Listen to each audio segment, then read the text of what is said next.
আজকে যে আলোচনা করব তা উপস্থিত জনগণের চেয়ে যারা স্বেচ্ছাসেবক আছে তাদেরকে শোনা বেশি দরকার। এই জন্য যারা তোমরা স্বেচ্ছাসেবক হিসেবে রিসিভ করলা, স্লোগান দিলা, তাকবির দিলা বা নিয়ে আসলা, তাদের বসে বক্তব্য শুনতে হবে। এখন বসার জায়গা কোথায় বের করবা দেখো।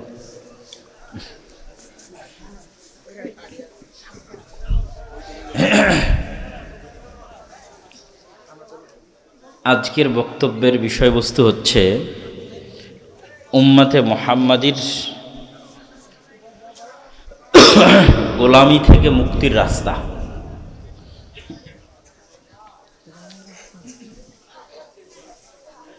বানু ইসরাইল নামে একটা জাতির কথা আল্লাহ সুবহানাহু ওয়া তাআলা নিজে কোরআন মাজিদে বলেছেন। পৃথিবীর আর কোনো জাতির বর্ণনা এত বিস্তারিতভাবে কোরআনে দেওয়া নাই যত বিস্তারিত বর্ণনা বানু ইসরাইল আছে। ইয়া বানি ইসরাঈল আযকুরু নি'মাতি আল্লাতী আন'আমতু আলাইকুম। সূরা বাকারা পরিপূর্ণ হয়ে আছে বানু ইসরাইলের ঘটনায়। কোরআন অবতীর্ণ হচ্ছে মুহাম্মদ সাল্লাল্লাহু আলাইহি সাল্লামের উপর, আর কোরআনে ঘটনা বর্ণনা হচ্ছে মূসা আলাইহিস সালাম আর ফিরআউনের। অথচ কোরআন অবতীর্ণ হচ্ছে মুহাম্মদ সাল্লাল্লাহু আলাইহি সাল্লামের উপর। সেখানে বদর, উহুদ, খন্দকের ঘটনা খুব বিস্তারিতভাবে থাকবে তা নাই, মক্কা বিজয়ের ঘটনা খুব বিস্তারিতভাবে থাকবে তা নাই। বিস্তারিতভাবে আছে কি মূসা আর ফিরআউনের ঘটনা, অথচ অবতীর্ণ হলো মুহাম্মদ সাল্লাল্লাহু আলাইহি সাল্লামের উপর। তো এটার মূল কারণ হচ্ছে যে উম্মতে মুহাম্মাদিও একদিন বানু ইসরাইলের মতো হয়ে যাবে। এই জন্য বানু ইসরাইলের ঘটনা দিয়ে কোরআন পরিপূর্ণ করা আছে, যেন যেই দিন উম্মতে মুহাম্মাদি বানু ইসরাইলের মতো হয়ে যাবে ওই দিন তারা মুক্তির রাস্তা এখান থেকে খুঁজে পায়। তাহলে বানু ইসরাইলের ঘটনা আগে থেকেই কোরআনে দেওয়া আছে উম্মতে মুহাম্মাদির জন্য, এই কারণে যে উম্মতে মুহাম্মাদি একদিন বানু ইসরাইলের মতো হয়ে যাবে। আর উম্মতে মুহাম্মাদি বানু ইসরাইলের মতো হবে, এটা রাসূল সাল্লাল্লাহু আলাইহি ওয়াসাল্লাম হাদিসে ভবিষ্যৎবাণী করে গেছে যে বানু ইসরাইলরা যদি 70 দলে বিভক্ত হয় তো আমার উম্মত 71 দলে বিভক্ত হবে, একটা বেশি থাকবে। তাহলে বানু ইসরাইলরা প্রত্যেক যেই ফিতনায় পা দিয়েছে, যেই বিপদের মুখোমুখি হয়েছে, তার প্রায় কাছাকাছি সমপরিমাণ ফিতনা এবং বিপদ উম্মতে মুহাম্মাদি ফেস করবে। তো সেই বিপদের একটা বিপদ আমরা এখন ফেস করতেছি, সেটা হচ্ছে গোলামি। বানু ইসরাইলরা একটা বিপদ ফেস করেছিল, গোলামি, দাসত্ব। এটা ছিল ফেরাউনের গোলামি। এবং এই গোলামির সময়কাল ছিল ঐতিহাসিকদের মতামত অনুযায়ী 300 থেকে 400 বছর। শুরু ইউসুফ আলাইহিস সালামের মৃত্যুর পরে, শেষ মূসা আলাইহিস সালামের বিজয়ের পরে। তাহলে ইউসুফ আলাইহিস সালাম থেকে মূসা আলাইহিস সালাম পর্যন্ত প্রায় 400 বছর বানু ইসরাইল ফেরাউনের গোলাম ছিল। আর বানু ইসরাইল এরা সবাই নবীদের সন্তান, ইউসুফ আলাইহিস সালাম এবং তার 11 ভাইয়ের সন্তান, তারাই বানু ইসরাইল। ওয়াইয ইসতাসকা মূসা লিকওমিহি ফাকুলনা যরিব বিআসাকাল হাজার ফানফাজারাত মিনহু ইসনাতা আশারাতা আইনা। যখন বানু ইসরাইলরা মূসা আলাইহিস সালামকে বলল যে মরুভূমিতে পানি কোথায় পাবো, তখন আমরা মূসাকে বললাম লাঠি দিয়ে পাথরে আঘাত করো। মূসা আলাইহিস সালাম লাঠি দিয়ে পাথরে আঘাত করলেন, তখন পাথর থেকে একটা নয় 12টা ঝর্ণা বের হলো। 12টা কেন? ইউসুফ আলাইহিস সালামের 12 ভাই। তাহলে এই যে মূসা আলাইহিস সালামের সাথে যারা আছে এরা 400 বছর আগে যে ইউসুফ আলাইহিস সালাম আর তার ভাইয়েরা চলে গেছে তাদের সন্তান। এক ছেলে থেকে কয়েক হাজার মানুষ হয়ে গেছে। এক ইউসুফ আলাইহিস সালামেরই বংশ দেখা যাচ্ছে কয়েক হাজার, তার ভাইয়ের কয়েক হাজার, এভাবে 12 জনের অন্তত 2-3 হাজার করে ধরলে 24,000, 30,000। তাহলে ওই এক একটা ভাইয়ের সন্তানের জন্য এক একটা করে ঝর্ণা তৈরি হয়েছে।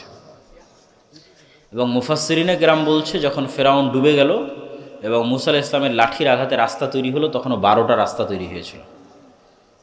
এটার পক্ষে অনেক দলিল পাওয়া যায় যে ঝর্ণা যেমন 12টা হয়েছিল, রাস্তা তেমন 12টা। তো বোঝানোর উদ্দেশ্য হচ্ছে এরা নবীর সন্তান কিন্তু গোলাম হয়ে গেছিল, ফেরাউনের গোলাম। এবং এই রকম নিকৃষ্ট ভয়াবহ গোলামি পৃথিবীতে আর অতীতে কোনো দিন যায়নি, পরেও এখন পর্যন্ত আর আসেনি। ইউযাব্বিহুনা আবনাকুম ওয়া ইস্তাহইয়ুনা নিসাআকুম ওয়া ফি যালিকুম বালাউম মির রাব্বিকুম আযীম। স্মরণ করো সেই দিনের কথা যেই দিন ফেরাউন তোমাদের ছেলে সন্তানদের জবাই করত এবং মেয়ে সন্তানদের বাঁচিয়ে রাখত। এরকম ভয়াবহ জুলম, ভয়াবহ গোলামি পৃথিবীতে আগেও কোনোদিন আসেনি, পরেও আসেনি। তা আমরা বলছি উম্মতে মুহাম্মাদের সমস্যা হচ্ছে এখন তারা গোলামির জীবন যাপন করছে। উম্মতে মুহাম্মাদের গোলামির জীবন শুরু হয়েছে কোথায় থেকে? ইউরোপীয় উপনিবেশ হচ্ছে মুসলমানদের গোলামি। তাহলে আমরা বাংলাদেশিরা যদি গণনা করি যে আমরা কতদিন থেকে গোলাম, ভারত, পাকিস্তান, বাংলাদেশি, তাহলে আমরা গোলাম হচ্ছে 1757 থেকে।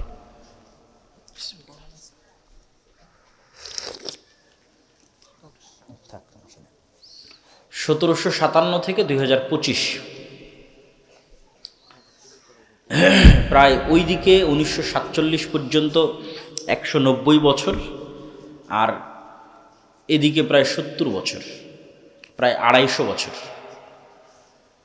যদিও 1947-এ আমরা বলছি যে আমরা গোলামি থেকে আজাদি পেয়েছি, কিন্তু তবুও এটা পূর্ণাঙ্গ আজাদি নয়। যে আজাদির স্বপ্ন শাহ ইসমাইল দেখেছিলেন, যে আজাদির স্বপ্ন সৈয়দ আহমদ বেরেলভি দেখেছিলেন, এটা পূর্ণাঙ্গ নয়, এটা খণ্ডিত এবং ভগ্নাংশ। দুইটা কারণে পূর্ণাঙ্গ নয়।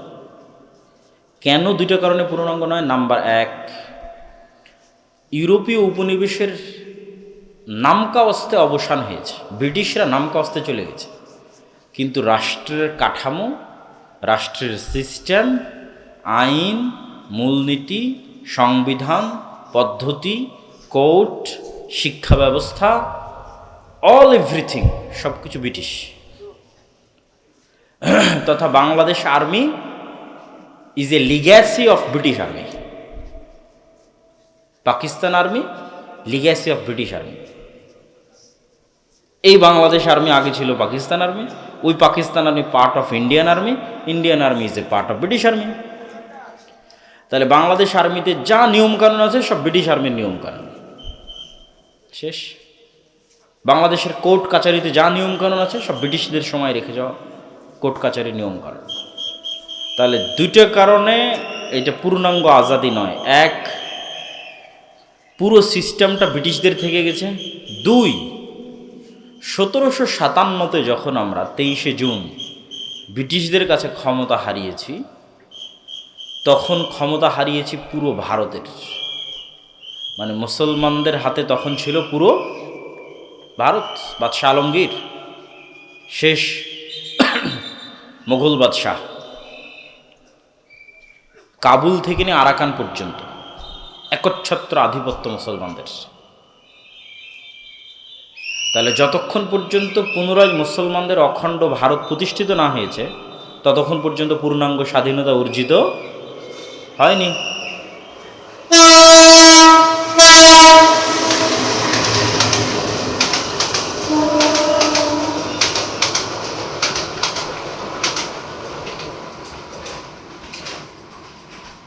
দুইটা কারণে আমাদের স্বাধীনতা পূর্ণাঙ্গ নয়। 1, সিস্টেম ব্রিটিশদের। 2, আমাদের কন্ট্রোলে ছিল কাবুল থেকে আরাকান, আর পেয়েছি কতটুকু? এই বঙ্গোপসাগরের কোনায় এতটুকু, আর ওই আফগানিস্তানের পাহাড়ের কোনায় এতটুকু। তাহলে তো এটা হলো না। যতক্ষণ পর্যন্ত অখণ্ড মুসলমানদের ভারত প্রতিষ্ঠিত না হয়েছে, মুসলমানদের অখণ্ড ভারত, এবং যতক্ষণ পর্যন্ত পূর্ণাঙ্গ ইসলামী সিস্টেম, ব্রিটিশদের রেখে যাওয়া যে সিস্টেম, ওটা ভেঙে না পড়েছে, ততক্ষণ পর্যন্ত পূর্ণাঙ্গ গোলামি থেকে মুক্তি হবে না। এই গোলামির অসংখ্য আলামত এবং চিহ্ন আমাদের শরীরের মধ্যে আছে। ঠিক যেমন ফেরাউনের গোলামির চিহ্ন এবং আলামত বানু ইসরাইল বহন করত। ফেরাউনকে ডুবতে দেখার পরও বানু ইসরাইল বলছে, লান নুমিনা লাকা হাত্তা নারাল্লাহ জাহরাতান, মুসা তোমার তাওরাতের উপর ঈমান আনবো না যতক্ষণ না তোমার আল্লাহকে এই চোখে না দেখছে। ফেরাউনের মতো বাদশাকে পানিতে ডুবতে দেখার পর, সমুদ্রের মধ্যে রাস্তা তৈরি হওয়ার পর, কে বলতে পারে যে আল্লাহকে চোখে দেখা লাগবে? এর চেয়ে বড় আল্লাহর নিদর্শন কি হতে পারে? তাহলে এরা কি পরিমাণ 2 নম্বর কওমে পরিণত হয়ে গেছিল গোলামি করতে করতে, যে নবীকে বলতেছে আল্লাহকে চোখে দেখতে হবে। শুধু তাই না, ওদের জন্য জান্নাত থেকে খাবার আসতো, মান্না এবং সালওয়া। সেখানে তারা বলতেছে নবীকে, লান নাসবিরা আলা তুআমিন ওয়াহিদ ফাদউ লানা রাব্বাক। এই এক খাবার প্রত্যেক দিন ভালো লাগে না, নাউজুবিল্লাহ। জান্নাত থেকে যে খাবার আসতো, যে মাশরুম আসতো, সেই মাশরুমের 1 কেজির দাম এখন 4 থেকে 5 লক্ষ টাকা। পৃথিবীর সবচেয়ে উন্নত প্রজাতির মাশরুম জান্নাত থেকে আসতো, যেটার 1 কেজির বর্তমান বাজার মূল্য 4 থেকে 5 লক্ষ টাকা। সেই মাশরুম আর সেই পাখির গোস্তকে তারা বলতেছে এই এক খাবার ভালো লাগে না। তোমরা বল ঠিক আছে, তাহলে যুদ্ধ করে জেরুজালেম বিজয় করো। তখন তারা বলল, ইজহাব আনতা ওয়া রাব্বুকা ফাকাতিলা। মুসা, তুমি আর তোমার আল্লাহ গিয়ে যুদ্ধ করো, আমরা পারবো না। লান নাদখুলা ফিহা হাত্তা ইয়াখরুজু মিনহা ইন্না ফিহা কওমান জাব্বারিন। বলে এখানে অত্যন্ত প্রতাপশালী বিশাল দেহের অধিকারী মানুষেরা বসবাস করে, এরা যতক্ষণ এই শহরে আছে আমরা ঢুকবো না, এই শহরে যুদ্ধ করতে পারবো না এদের সাথে। 40 বছরের আযাব আসলো। তারপরে ইউশা বিন নুনের মাধ্যমে, লম্বা ঘটনা, ওটাতে যাবো না, ইউশা বিন নুনের মাধ্যমে বিজয় হলো। তো জেরুজালেম যখন বিজয় হলো তখন আল্লাহ আদেশ দিল, দেখো এত তোমাদের ধোঁকাবাজির পর, এত 2 নম্বরই করার পর, তারপরও তোমাদের আমি ক্ষমা করে দিলাম। ক্ষমা করে দিয়ে সূর্যকে থামিয়ে দিয়ে জেরুজালেম বিজয় করিয়ে দিলাম। এখন অন্তত আল্লাহর শুকরিয়া স্বরূপ এই জেরুজালেমে প্রবেশের সময় মাথা নত করে প্রবেশ করো, সিজদা অবস্থায় প্রবেশ করো, আর মুখে বলো হিত্তাতুন। হিব্রু ভাষায় হিত্তাতুন মানে আস্তাগফিরুল্লাহ। মুখে বলতে থাকো আস্তাগফিরুল্লাহ, আর নত মাথায় প্রবেশ করো। মুহাম্মদ সাল্লাল্লাহু আলাইহি ওয়াসাল্লাম যেদিন মক্কা বিজয় করবেন, ওই দিন উনি প্ল্যান করে, পরিকল্পনা করে, মক্কার অলিগলি ওনার চেনা। 40 বছর মক্কায় কাটিয়েছেন, জন্ম, বংশ, শৈশব, কৈশোর সব মক্কা। শরীফপুরের যেমন অলিগলি আপনার চেনা। তো মুহাম্মদ সাল্লাল্লাহু আলাইহি ওয়াসাল্লাম মক্কার যেই দিক থেকে কাবায় গেলে উঁচু দিক থেকে নামা হবে, মক্কা বিজয়ের দিন তিনি ওই গলি চয়েস করেছেন। কেন? তাহলে উঁচু দিক থেকে নামলে বাহনের মাথাও থাকবে নিচু, আর উনি যেই উঠে বসে থাকবে ওনারও মাথা অটোমেটিক নিচু হবে। নিচু হতে হতে ওনার মাথা একদম সামনের যে বাহনের যে রাহাল থাকে ওইটাতে লেগে গেছে, আর উনি মুখে আল্লাহ সুবহানাহু ওয়া তাআলার তাসবিহ পাঠ করতেছে। কেন? এই আদেশ জেরুজালেম বিজয়ের সময় বানু ইসরায়েলকে দেওয়া হয়েছিল। তো বানু ইসরায়েল কি করেছিল? বানু ইসরায়েল মাথা আগে না দিয়ে মাথা এরকম করে পিছন আগে দিয়েছিল, আর মুখে হিত্তাতুন উচ্চারণ না করে করেছিল হিনতাতুন। হিনতাতুন মানে গমের দানা। অথচ এরা নবীদের সন্তান। দাউদ আলাইহিসসালাতু ওয়াসসালামের যুগে আল্লাহ বলল, দেখো দাউদের কোরআন, দাউদের জাবুর সব মাছেরা বুঝতে পারে। শনিবারের দিন এই মাছগুলো দাউদের তেলাওয়াত শোনার জন্য আসে, এদেরকে তোমরা শিকার করিও না।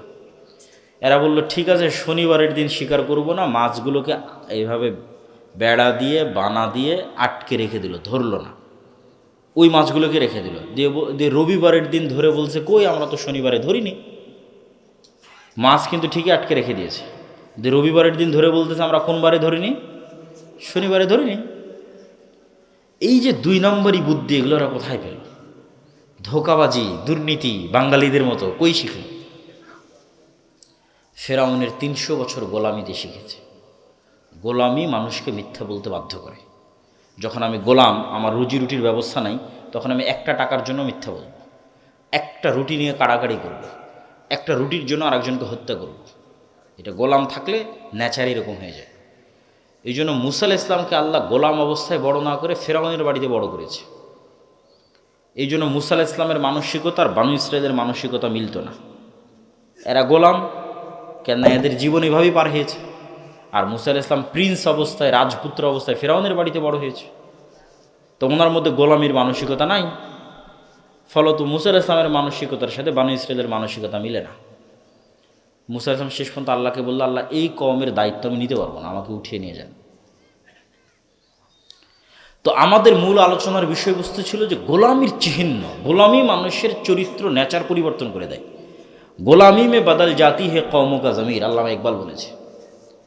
তো আমরাও সেটার আলামত এবং চিহ্ন বহন করতেছি।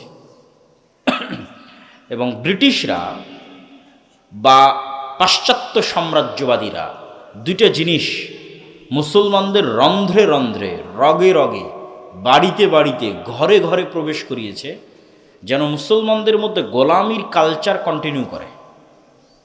গোলামির কালচার মানে ধোঁকাবাজি, দুর্নীতি, মিথ্যা, এটার কালচার। সেটার একটা হচ্ছে গণতন্ত্র। গণতান্ত্রিক সিস্টেম এত নিকৃষ্ট যে এখানে এক দলের একজন পদপ্রার্থী আর এক দলের বিরুদ্ধে তো মিথ্যা বলবে, একই দলের মনোনয়ন প্রার্থী একই আসনের 10 জন, এদের প্রত্যেককেই মনোনয়নটা নেওয়ার জন্য লিয়াজু করতে হয়, লবিং করতে হয়, টাকার লেনদেন করতে হয়, আর একজনের নামে দুর্নাম করতে হয়। এই যে লবিং, লিয়াজু, টাকার লেনদেন, আরেকজনের নামে দুর্নাম, এই প্রত্যেকটা পদক্ষেপের সাথে মিথ্যা জড়িত আছে। তাহলে এই মিথ্যার কালচারের মধ্যে দিয়ে গিয়ে তাকে মনোনয়ন নিতে হচ্ছে।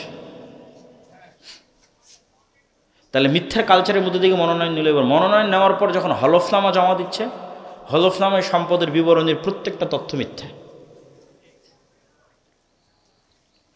তাহলে পুরো সিস্টেমটা দাঁড়িয়ে আছে মিথ্যার উপর। তাহলে এই মিথ্যার সিস্টেমের মধ্যে, এই ধোঁকা এবং 2 নম্বরই রাস্তার সিস্টেমের মধ্যে এমপি নির্বাচিত হয়ে আসুক আর মন্ত্রী নির্বাচিত হয়ে আসুক, আপনাদের কাছে সে যত বড়ই নেতা হোক, কোরআন এবং হাদিসের দৃষ্টিতে, আল্লাহর দৃষ্টিতে সে গোলাম। এই যে আমাদের গোলামির যে জিঞ্জির, এটা যদি আমরা ভাঙতে চাই, আমাদের যে গোলামির চলমান যে লিগাসি আমরা বহন করছি, কয়েকটা কাজ আমাদের করতে হবে। 1 নাম্বার হচ্ছে পূর্ণাঙ্গ তাওহীদে বিশ্বাসী, ইমান বিল গায়েবে ইয়াকিন আছে, এই রকম মুমিন লাগবে।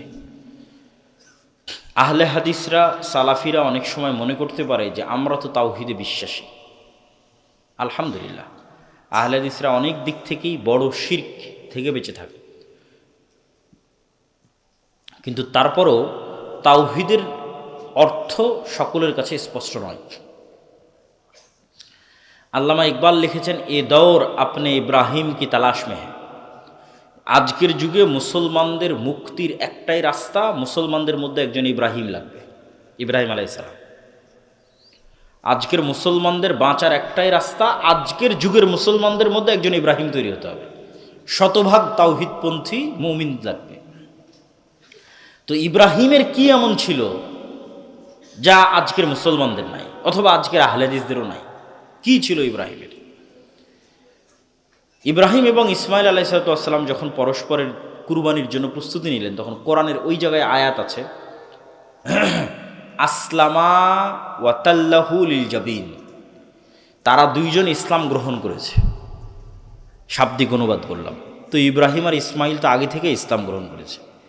তো আজকে যখন মাথা ছুরির নিচে, পিতা ছুরি ধরে আছে আর সন্তান ছুরির নিচে, তখন কিসের ইসলাম গ্রহণ হলো? ইসলাম মানে আল্লাহর সিদ্ধান্তের সামনে পরিপূর্ণ আত্মসমর্পণ। তো আজকে পিতা নিহত হওয়ার জন্য প্রস্তুত, কেননা সিদ্ধান্ত আল্লাহর। আজকে পিতা সন্তানকে জবাই করার জন্য প্রস্তুত, কেননা সিদ্ধান্ত আল্লাহর। এই জন্য এখানে বলা হয়েছে আসলামা, আল্লাহর সিদ্ধান্তের সামনে 2 জন যেভাবে আত্মসমর্পণ করলো, এটাই ইসলাম। তো আমরা শতভাগ তাওহীদপন্থী নই। ধরেন আমরা আহলে হাদিসরা হয়তো শিরক থেকে বেঁচে থাকলাম, তাবিজ কবজ থেকে বেঁচে থাকলাম, কিন্তু আমি টাকার সামনে সব কিছু বিক্রি করে দিতে রাজি আছি, ক্ষমতার জন্য সব কিছু বিসর্জন দিতে রাজি আছি, নিজের নফসের শাহওয়াতকে পূরণ করার জন্য সব কিছু বিসর্জন দিতে রাজি আছি। সেটা নারী হোক, মদ হোক, জুয়া হোক, বিড়ি হোক, সিগারেট হোক। তখন নফসের শাহওয়াতকে কোরআনে বলা হয়েছে ইলাহ, ইলাহাহু হাওয়া। তাহলে শুধু কবরে সিজদা দিলে মানুষ মুশরিক হয়ে গেল, আর আমি কবরে সিজদা দিই না তাই বড় তাওহীদপন্থী? জি না, আমার ইলাহ তো বিড়ি, আমার ইলাহ সিগারেট, আমার ইলাহ মদ, আমার ইলাহ জুয়া, আমার ইলাহ ক্ষমতা, আমার ইলাহ ওই নারী, আমার ইলাহ ওই টাকা। তাহলে শতভাগ তাওহীদপন্থী মানে সব দিক থেকে মুক্ত। এ দৌর আপনি ইব্রাহিম কি তালাশ মে হ্যাঁ, মানে ইব্রাহিমের কলব সকল কিছু থেকে মুক্ত। ইব্রাহিম ছিল পূর্ণ মুসলিম, মানে আল্লাহর সিদ্ধান্তের সামনে নিজের না নাফসের সিদ্ধান্ত, আল্লাহর সিদ্ধান্তের সামনে না টাকার মূল্য, আল্লাহর সিদ্ধান্তের সামনে না বিড়ি সিগারেটের মূল্য, আল্লাহর সিদ্ধান্তের সামনে না জুয়ার মূল্য, না নারীর মূল্য, আর না আল্লাহর সিদ্ধান্তের সামনে কবর, তাবিজ কবজের মূল্য। আল্লাহর সিদ্ধান্ত যা, তার সামনে আমি মাথা নত করলাম। এরকম পূর্ণাঙ্গ তাওহীদপন্থী মানুষ খুঁজে পাওয়া খুব দুষ্কর, খুবই দুষ্কর। এই জন্য আল্লামা ইকবাল আরও একটা কবিতায় বলেছেন, নয়ে জামানে কে আজার নে তারা শোয়ে হ্যাঁ সনম আওর, যে আজকের মুসলমানদের প্রত্যেকটা বাড়িতে মূর্তি আছে, কিন্তু এই মূর্তি ওই ইব্রাহিম আলাইহিস সালামের পিতা আজরের তৈরি করা মূর্তি নয়, হিন্দুদের মা কালী দেবী দুর্গার মূর্তি নয়। এই মূর্তি নতুন যুগের আজরেরা তৈরি করেছে। ইনসারে খুদাও মে বড়া সবসে ওয়াতন হ্যাঁ, ইসকা जो पैरहन है वो मजहब का कफन है। আজকের আধুনিক যুগের আজরেরা যত মূর্তি তৈরি করেছে, যেমন গণতন্ত্র একটা মূর্তি, ন্যাশনালিজম জাতীয়তাবাদ একটা মূর্তি, সেকুলারিজম ধর্মনিরপেক্ষ মতবাদ একটা মূর্তি, সমাজতন্ত্র সোশ্যালিজম একটা মূর্তি। তাহলে আজকের মুসলমানেরা মূর্তির পূজা করে, তো সেই মূর্তি তুমি হিন্দুদের মূর্তি খুঁজতে গেলে হবে না। আজকের মুসলমানেরা যেই মূর্তির পূজা করে সেই মূর্তি হচ্ছে এগুলো। তাহলে এই বিমূর্ত মূর্তির পূজা করে আমরা কিন্তু ইব্রাহিম হতে পারবো না। তাহলে এক নাম্বার যে বিজয়ের শর্ত হচ্ছে পূর্ণাঙ্গ তাওহিদপন্থী মুমিন লাগবে, ইব্রাহিমের মতো মানদণ্ড, ইব্রাহিম আলাইহিস সালাতু ওয়াস সালামের মতো শতভাগ তাওহিদপন্থী, ঈমান বিল গায়বে শতভাগ ইয়াকিন। 2 নাম্বার, নিশ্চিতভাবে বিশ্বাস করতে হবে আল্লাহর সাহায্য ছাড়া, গায়েবী মদদ ছাড়া ইসলাম এবং মুসলমানদের বিজয় হয় না। আর আল্লাহর সাহায্য এবং গায়েবী মদদ নিশ্চিত করতে হবে আমি কেমনে পাবো। দুনিয়ার শক্তিতে আমি যদি পারমাণবিক বমেরও মালিক হয়ে যাই, আর যদি আল্লাহর গায়েবী মদদ না থাকে, ইসলাম আর মুসলমানদের বিজয় হবে না। ব্যক্তিগত বিজয় হতে পারে, কোনো দলের বিজয় হতে পারে, দুনিয়াবী কোনো স্বার্থ হাসিল হতে পারে, কিন্তু পূর্ণাঙ্গ যে ইসলাম এবং মুসলমানদের বিজয়ের কথা বলছি, ওটার জন্য আল্লাহর সাহায্য লাগবে। আল্লাহর সাহায্য কিভাবে আসবে? অনেকগুলো বিষয়ের মাধ্যমে আল্লাহর সাহায্য আসে, তার মধ্যে 2টো বিষয় আজকের আলোচনায় উল্লেখ করব। একটা হচ্ছে সালাত, আর একটা হচ্ছে জিকির। এই 2টা পয়েন্টের আলোচনা খুব মনোযোগ দিয়ে শুনতে হবে, সালাত এবং জিকির। সালাত হচ্ছে পৃথিবীতে থাকা এমন এক উন্নত প্রযুক্তি বা টেকনোলজি বা মাধ্যম বা উপায়, যা দিয়ে দুনিয়াতে বসে থেকে সরাসরি 7 আসমানের সাথে যোগাযোগ তৈরি করা যায়, সম্পর্ক তৈরি করা যায়, কানেকশন তৈরি করা যায়। আমরা যেমন করোনার পরে অনেকেই লাইভ ক্লাস করি, জুম অ্যাপের মধ্যে লগ ইন দিয়ে পাসওয়ার্ড দিয়ে প্রবেশ করে লাইভে ক্লাস করি, অথবা লাইভে আমরা টক শো করি, যেখানে একজন আরেকজনের মুখোমুখি হয় 1000 কিলোমিটার দূরে থাকার পরেও। ওয়াশিংটন থেকে একজন মুখোমুখি হয়েছে, একজন ঢাকা থেকে, একজন জাপান থেকে মুখোমুখি হচ্ছে। তো এই যে আমরা পরস্পর লাইভ ক্লাসে মুখোমুখি হচ্ছি, এই ইন্টারনেট, এই মোবাইলের চেয়েও লক্ষ কোটি গুণ, হাজারো গুণ উন্নত প্রযুক্তি হচ্ছে সালাত, যেখানে রব্বুল আলামিনের সাথে বান্দা লাইভ কানেক্টেড হয়, মুখোমুখি হয়। রাসূল সাল্লাল্লাহু আলাইহি ওয়াসাল্লামের হাদিস তোমাদের পরিভাষায় আমি অনুবাদ করলাম। রাসূল সাল্লাল্লাহু আলাইহি ওয়াসাল্লাম বলছেন, বান্দা যখন সিজদার দিকে তাকায় এবং তার কলব দুনিয়ার সকল চিন্তা থেকে মুক্ত থাকে, তখন আল্লাহ ও বান্দার মুখোমুখি হন। আর মানুষের কলব যখন আল্লাহর সাথে কানেক্টেড না থেকে দুনিয়ার কোনো চিন্তায় মগ্ন হয়, তখন আল্লাহ বিচ্ছিন্ন হয়ে যান। এটা আমি তোমাদের ভাষায় অনুবাদ করলাম যে লাইভ, আল্লাহ সুবহানাহু ওয়া তাআলা লাইভ বান্দার মুখোমুখি হয়। কেননা মানুষের হৃদয়ের বুকের মধ্যে যে কলব আছে, এই কলব পৃথিবীর সবচেয়ে উন্নত প্রযুক্তির মেশিন। এই কলব দিয়ে ভিন্ন জগতের সাথে যোগাযোগ হয়, শয়তানের সাথে, ফেরেশতার সাথে, আল্লাহ সুবহানাহু ওয়া তাআলার সাথে। তো এই জন্য বলা হয়েছে যে কলব যতক্ষণ আল্লাহর সাথে কানেক্টেড, ততক্ষণ আল্লাহ বান্দার মুখোমুখি। কলব যখন দুনিয়ার চিন্তায় মগ্ন, তখন আল্লাহ সুবহানাহু ওয়া তাআলার সাথে যোগাযোগ বিচ্ছিন্ন। সালাতের বিষয়টা আরও বুঝিয়ে বলার জন্য, যেমন আমরা মোবাইল যখন অন করি, তখন মোবাইলে কিন্তু পাসওয়ার্ড দেওয়া থাকে। এই যে ফিঙ্গারপ্রিন্ট নিল, নিয়ে ফোনটা ওপেন হলো, অথবা ফেস ভেরিফিকেশান নিবে, নিয়ে ফোনটা ওপেন হবে। কেন এই ফোনে আগেই একটা ফেস দেওয়া আছে, যখন ফোন নেওয়া হয়েছে তখন সে আমার ফেস ডিটেক্ট করেছে, ডানে বামে উপরে নিচে কয়েকবার করে ফেস ডিটেক্ট করেছে।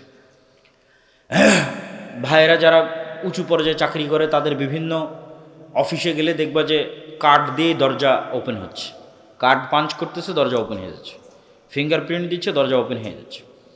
তো কল্পনা করো যে আমরা পৃথিবীর সবচেয়ে উন্নত প্রযুক্তির একটা দরজার সামনে দাঁড়িয়ে আছি, যে দরজার পাসওয়ার্ড এগুলোর চাইতেও হার্ড, শুধু fingerprint, face verification, password, card, এগুলোর চাইতেও টপ লেভেলের পাসওয়ার্ড ওই দরজার। কেন ওই দরজাটাই এত উন্নত প্রযুক্তির যে ওখানে এত ভ্যারাইটিস টাইপ অফ পাসওয়ার্ড সংযুক্ত করা সম্ভব। সেটা কি, আমরা একটা দরজার সামনে দাঁড়িয়ে আছি, সেই দরজাটাই পাসওয়ার্ড কাজ করবে না নির্ধারিত সময় ছাড়া, অ্যাক্টিভ হবে না। তাহলে নির্ধারিত সময় উপস্থিত হতে হবে। ওই দরজার মধ্যে মনে করো যেমন আমার মোবাইলে যেমন ফেস ভেরিফিকেশন দেওয়া আছে, ওই দরজার মধ্যে বিভিন্ন পিকচার সেট করা আছে। আমি যখন ওই পিকচারের অনুকরণ করব, যেই পিকচার ওখানে সেট করা আছে, তখন রিসিভ করবে যে হ্যাঁ মিলতেছে। তো ধরো ওখানে একটা পিকচার সেট করা আছে, এইভাবে দাঁড়িয়ে আছে, রুকুতে গেলাম, সিজদায় গেলাম, এই পিকচারগুলো আগে থেকে দরজায় সেট করা আছে, আমিও সেম ওই রকম করতেছি, মিলতেছি পিকচারের সাথে। পাশাপাশি ওই প্রতিটা ফরম্যাটে একটা করে আওয়াজ দেওয়া আছে, যে আওয়াজটা ওখানে আগে থেকে সেট করা আছে, আমিও সেম ওই আওয়াজটা উচ্চারণ করতেছি, যে এই ফরম্যাটের আওয়াজ হচ্ছে আলহামদুলিল্লাহ রাব্বিল আলামিন আর রহমানির রহিম, রুকুর ফরম্যাটের আওয়াজ হচ্ছে সুবহান রাব্বিল আযীম। তাহলে নির্ধারিত সময়ে, নির্ধারিত ফরম্যাটে, নির্ধারিত আওয়াজ যখন মিলে গেছে, তখন দরজাটা খুলে গেছে। এটা এমনি কল্পনার জগতে এমনি একটা উদাহরণ দিলাম, কিন্তু বাস্তবতা কি? বাস্তবতা হচ্ছে সালাত এর চাইতেও বড়, এর চাইতেও উন্নত এবং টপ লেভেলের। আল্লাহ সুবহানাহু তাআলার সাথে যোগাযোগের যে বন্ধ দরজা আছে, আল্লাহ সুবহানাহু তাআলার সাহায্য পাওয়ার যে বন্ধ দরজা আছে, সেই বন্ধ দরজা উন্মুক্ত হয়ে যাবে, আল্লাহর সাথে যোগাযোগের সেই বন্ধ দরজা খুলে যাবে। সেই মাধ্যম হচ্ছে, সেই উপায় হচ্ছে সালাত। আরও উন্নত, আরও টপ লেভেলের, যেখানে সরাসরি আল্লাহ সুবহানাহু ওয়া তাআলার সাথে যোগাযোগ তৈরি হয়। এই জন্যই রাসূলুল্লাহ সাল্লাল্লাহু আলাইহি ওয়াসাল্লাম সূর্যগ্রহণে সালাত আদায় করেন, চন্দ্রগ্রহণে সালাত আদায় করেন, বৃষ্টি না হলে সালাত আদায় করেন, জানাজায় সালাত আদায় করেন, এমনকি যুদ্ধের মাঠেও সালাত আদায় করেন। যুদ্ধের মাঠে সালাতের কি লজিক কে বলতে পারবে? অর্ধেক মানুষ যুদ্ধ করবে, অর্ধেক সালাত আদায় করবে। দুনিয়ার কোনো লজিকে এটা মানায় না, কেননা দুনিয়ার লজিকে তো লস। অর্ধেক মানুষ যুদ্ধ বাদ দিয়ে এসে নামাজ পড়ছে, সালাত আদায় করছে, লস। কিন্তু বাস্তবতা হচ্ছে মুসলমানদের বিজয় আল্লাহর সাহায্য ছাড়া হয় না। আর আল্লাহর সাহায্য আসবে, আল্লাহর সাথে যোগাযোগ তৈরি হবে কি দিয়ে? জোরে বলেন তো কি দিয়ে? সালাত দিয়ে। তাহলে ওই বাহ্যিক যুদ্ধের শক্তির চাইতে ওই সালাত জরুরি, কেন ওইটার মাধ্যমে আল্লাহ সুবহানাহু ওয়া তাআলার সাহায্য আসমান থেকে নেমে আসে। এটা আমি আপনি যতটুকু জানি, আমার এবং আপনার চেয়ে বেশি জানে মুহাম্মদ সাল্লাল্লাহু আলাইহি ওয়াসাল্লাম। বদরের যুদ্ধের আগের রাতে তিনি লম্বা রাতের সালাত আদায় করতেছেন। আল্লাহর সাহায্য পাওয়ার জন্য সালাতের মধ্যে সবচেয়ে পাওয়ারফুল সালাত রাতের সালাত। মুহাম্মদ সাল্লাল্লাহু আলাইহি ওয়াসাল্লামের লম্বা রাতের সালাত আদায় করা দেখে আবু বকর রাদিয়াল্লাহু তাআলা আনহু বলতেছেন, কাফাকা মুনাশাদাতাকা রাব্বাক, আপনি নবী হয়ে এত সালাত আদায় করা লাগে, আল্লাহর কাছে রাতে দোয়া করা লাগে, অনেক হয়েছে, যথেষ্ট, বাস আর কত? ক্লান্ত হয়ে গেছে আবু বকর রাদিয়াল্লাহু তাআলা।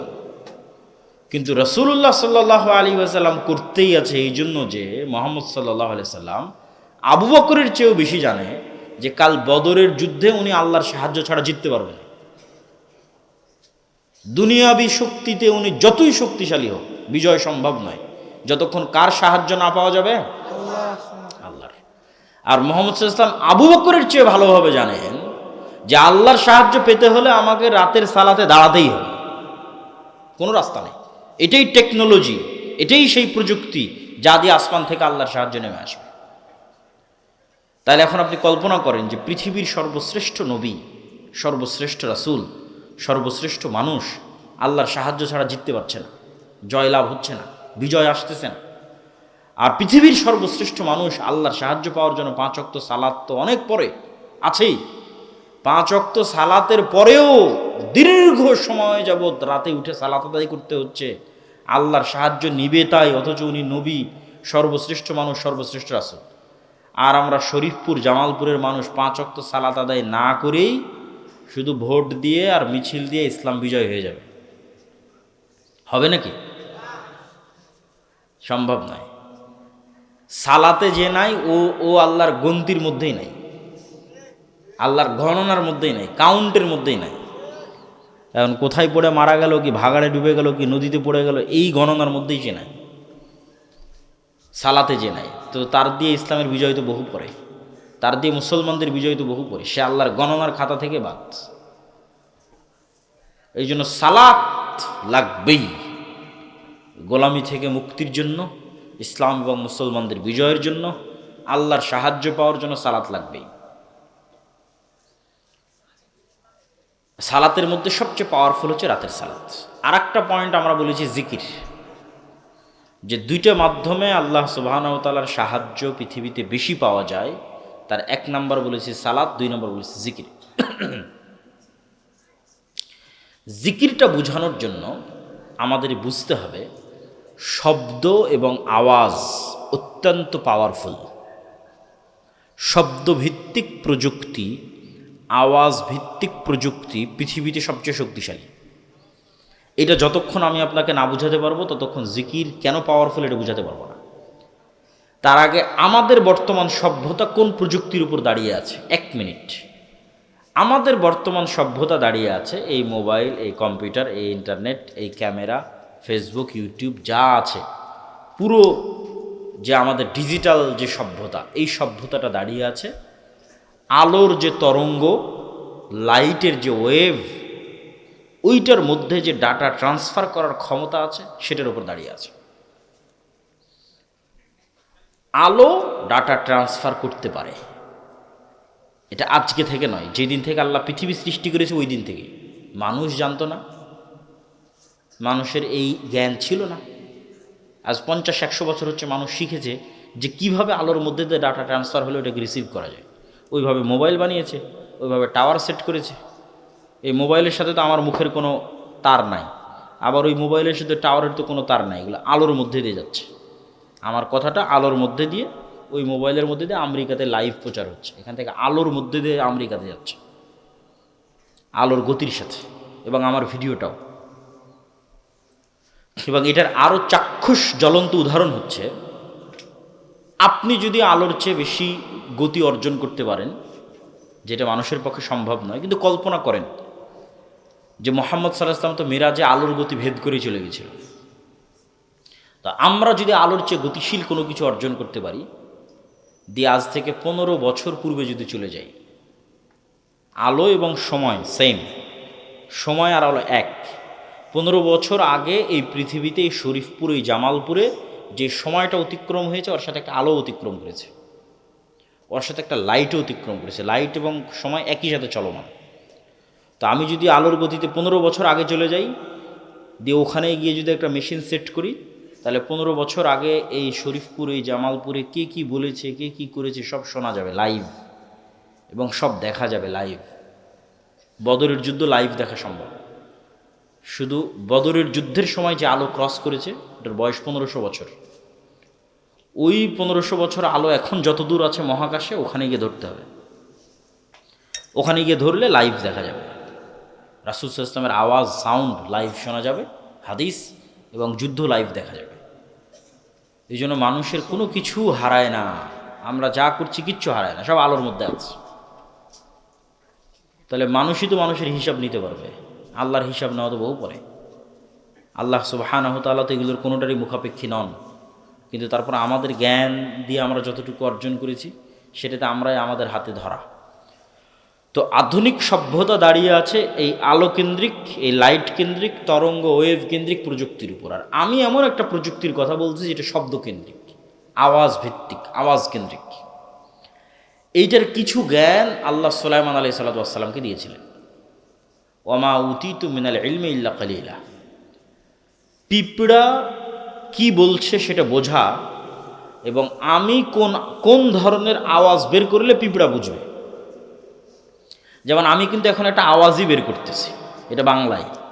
এটাই যদি আমি ইংরেজিতে বের করি তারপর মাই নেম ইজ আবদুল্লাহ, এটাই যদি উর্দুতে বের করি তাহলে সে আওয়াজটা হচ্ছে মেরা নাম আবদুল্লাহ। ঠিক আছে? তাহলে সেম জিনিস আমি ভিন্ন ভিন্ন আওয়াজে বের করতেছি। আরবি যদি বলি তাহলে আনা আবদুল্লাহ, ইসমি আবদুল্লাহ। তাহলে এইরকমই আওয়াজের কোনো একটা ধরন আছে যেটা পিঁপড়া বুঝে, ওইটা আমরা জানি না। এরকমই আওয়াজের কোনো একটা ধরন আছে যেটাতে আমরা পাখির সাথে কথা বলতে পারবো, কিন্তু জানি না। এইটার কিছু জ্ঞান আল্লাহ সুলাইমান আলাইহিস সালাতু ওয়াস সালামকে দিয়েছিলেন। সুলাইমান আলাইহিস সালাতু ওয়াস সালামের যুগে যতগুলো ব্যতিক্রম ধর্মী ঘটনা আছে তার মধ্যে একটা ব্যতিক্রম ধর্মী ঘটনা হচ্ছে বিলকিসের সিংহাসন, যে চোখের পলকে নিয়ে আসা হলো। তো বিলকিসের সিংহাসনের কথা যখন সুলাইমান আলাইহিস সালাতু ওয়াস সালাম বললেন কে নিয়ে আসতে পারবে, তখন ইফরিত নামে একজন জিন বলল, ক্বালা ইফরিতুম মিনাল জিন্নি আনা আতিকা বিহি ক্বাবলা আন তাকুমা মিন মাকামিক। আপনি যেখানে বসে আছেন যে চেয়ারে, এখান থেকে দাঁড়ানোর আগে আমি ওই বিলকিসের চেয়ার নিয়ে আসবো।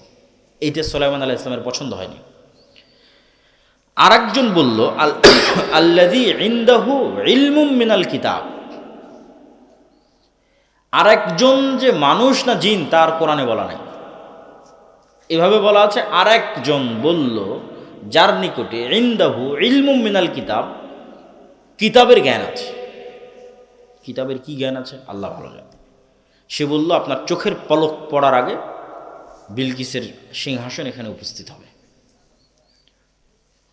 তো কি জ্ঞান থাকতে পারে আল্লাহ ভালো জানে। আমার ধারণা এবং কিছু মুফাসসিরেরও ব্যাখ্যায় এটা উঠে এসেছে যে তাকে যে ইলমুম মিনাল কিতাবের কথা বলা হচ্ছে, এই ব্যক্তি একজন মানুষ, সে জিন নয়। এবং এখানে গায়ের ক্ষমতার, শরীরের ক্ষমতার কথা বলা হয়নি যে আমি গায়ের জোরে, শরীরের ক্ষমতার জোরে উড়ে গেলাম, গিয়ে সিংহাসন নিয়ে চলে আসলাম, এটা বলা হয়নি। মানুষ জ্ঞানের ক্ষমতা, তার কাছে একটা বিশেষ জিকিরের জ্ঞান ছিল, যে জিকির, যে আওয়াজ উচ্চারণ করলে চোখের পলকে ওখান থেকে সিংহাসন ট্রান্সফার হয়ে এখানে নিয়ে আসা সম্ভব। ইনদাহু ইলমুম মিনাল কিতাব। তো আমরা আলোচনা করতেছি আওয়াজ ভিত্তিক প্রযুক্তি, আওয়াজ কেন পাওয়ারফুল। আল্লাহ সুবহানাহু তাআলা পৃথিবী ধ্বংস করার জন্য যে সিস্টেম ডেভেলপ করেছেন, সেই সিস্টেম আওয়াজ ভিত্তিক। সেটা হচ্ছে ইসরাফিল বাঁশিতে ফু দিবে, সেখান থেকে আওয়াজ তৈরি হবে। এই আওয়াজে আসমান, জমিন, গ্রহ, নক্ষত্র, সূর্য সব ভেঙে চূর্ণ বিচূর্ণ হয়ে যাবে আওয়াজে।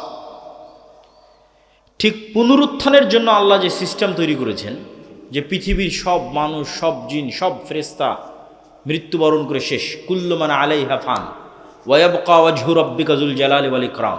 মালাকুল মউত, জিবরাইল সব মারা গেছে, কেউ নাই। তারপরে আল্লাহ পুনরুত্থান ঘটাতে চান, তখন পুনরায় ইসরাফিলকে তৈরি করে ইসরাফিলকে বাঁশিতে ফু দিতে বলা হবে। এবং ইসরাফিলের বাঁশির ফুয়ের আওয়াজে পৃথিবীর সব মানুষ যারা মারা গেছে আদম থেকে কিয়ামত পর্যন্ত সব কবর থেকে উঠতে থাকবে উলঙ্গ অবস্থায়, খালি পায়ে, এবং হাসরের দিকে যাত্রা শুরু করবে। আওয়াজ কেন পাওয়ারফুল, কেন শক্তিশালী, তার শেষ দলিল আল্লাহ সুবহানাহু ওয়া তাআলা কোরআন মাজিদে বলেন, ইউসাব্বিহু লিল্লাহি মা ফিস সামাওয়াতি ওয়া মা ফিল আরজ। এই আসমান এবং জমিন এবং তার মধ্যে যা কিছু আছে, জীব জন্তু, জড়বস্তু, জড় পদার্থ, কীট পতঙ্গ, পঙ্গপাল, এই চেয়ার, এই জামা কাপড়, এই প্যান্ডেল, আপনাদের গায়ে যার যত জামা আছে, মোবাইল, ক্যামেরা, যা আছে, ওই আউড়, পোয়াল, ধুলিকণা, বালিকণা, জুতা, স্যান্ডেল সব 24 ঘন্টা আল্লাহর তাসবিহ পাঠ করতেছে। বলেন আল্লাহু আকবার।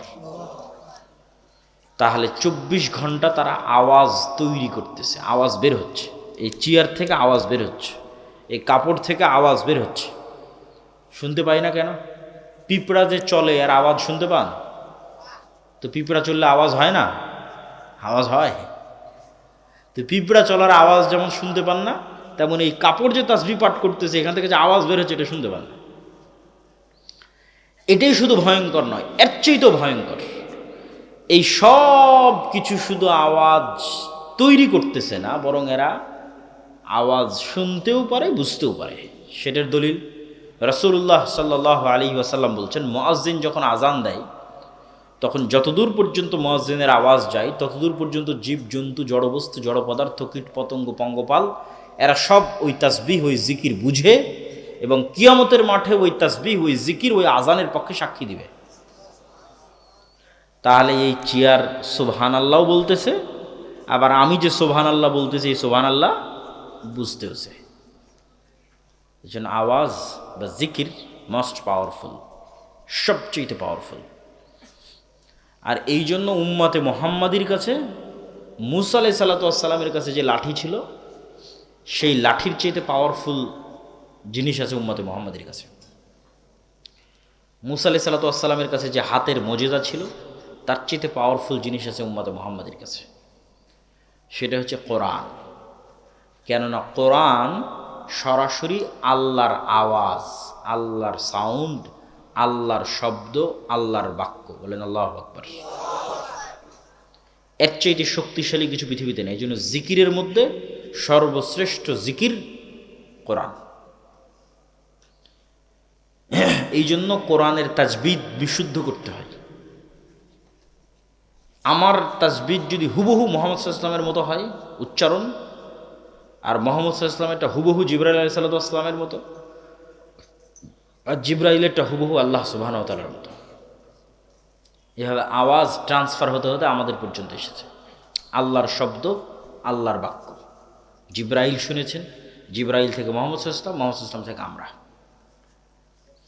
এই জন্য কোরআন সবচেয়ে পাওয়ারফুল। এবং রাসূলুল্লাহ সাল্লাল্লাহু আলাইহি ওয়াসাল্লাম বলেছেন, কিয়ামতের পূর্ব মুহূর্তে অনেক শহর মুসলমানেরা বিজয় করবে, অনেক শহরের দেওয়াল ভেঙে পড়ে যাবে শুধু মুসলমানদের তাকবীর ধ্বনিতে, আল্লাহু আকবার ধ্বনিতে। মানে শুধু আওয়াজ দিয়ে। এবার জিকিরের ক্ষমতা এবং শক্তির সম্পর্কে দুইটা দলিল দেই। মুসা আলাইহিস সালাতু ওয়াস সালামকে যখন আল্লাহ সুবহানাহু ওয়া তাআলা বললেন, ইযহাব ইলা ফিরআউন ইন্নাহু তাগা, যাও ফেরাউনের কাছে, সে অহংকার করেছে। তখন মুসা আলাইহিস সালামকে লাঠি দেওয়া হলো, লাঠি দিয়ে ছাড়লে সাপ তৈরি হবে, হাতের মজেজা দেওয়া হলো, জিহ্বার কথার শক্তি ফিরিয়ে দেওয়া হলো, সাবলীলতা, ভাইকে সঙ্গী করে দেওয়া হলো। তারপরে আল্লাহ সুবহানাহু ওয়া তাআলা বলছেন, ওয়ালা তানিয়া ফি জিকরি, মুসা সব দিলাম কিন্তু আমাকে স্মরণ করতে, আমার জিকির করতে ভোলা যাবে না, না হলে সব ডিঅ্যাক্টিভেট হয়ে যেতে পারে। কল্পনা করেন, এমনি উদাহরণ হিসেবে বোঝার জন্য কল্পনা করেন যে মুসা আলাইহিস সালাতু ওয়াস সালাম এক সপ্তাহ থেকে সালাত আদায় করেনি, এক সপ্তাহ থেকে একবারও আল্লাহকে স্মরণ করেনি, আল্লাহর জিকির করেনি। আস্তাগফিরুল্লাহ, সুবহানাল্লাহ, আলহামদুলিল্লাহ, অন্তরের যে জিকির, সালাতেও নাই, জিকিরও নাই। এক সপ্তাহের মাথায় মুসা আলাইহিস সালাতু ওয়াস সালাম এবার তার লাঠি ছাড়তেছে, লাঠি আর সাপ হয় না। লাঠি দিয়ে সমুদ্রে আঘাত করতেছে আর রাস্তা তৈরি হয় না। হাত বগল থেকে বের করতেছে আর জ্বলে না, কেন সব ডিঅ্যাক্টিভেট হয়ে গেছে। আল্লাহ শর্ত দিয়েছে, ওয়ালা তানিয়া ফি জিকরি, যা দিয়েছি সব অ্যাক্টিভ থাকবে। যদি তোমার কলব, যদি মুসার কলব সালাতের মাধ্যমে এবং জিকিরের মাধ্যমে আল্লাহর সাথে কানেক্টেড থাকে, তাহলে যা যা দেওয়া আছে সব অ্যাক্টিভ থাকবে। এখন মুসা আলাইহিস সালামের কলব সালাত এবং জিকিরের মাধ্যমে আল্লাহর সাথে কানেক্টেড, তখন মুসা আলাইহিস সালাম লাঠি ছাড়লে সাপও হবে, মুসা আলাইহিস সালাম লাঠি দিয়ে আঘাত করলে সমুদ্রের মধ্যে রাস্তাও তৈরি হবে।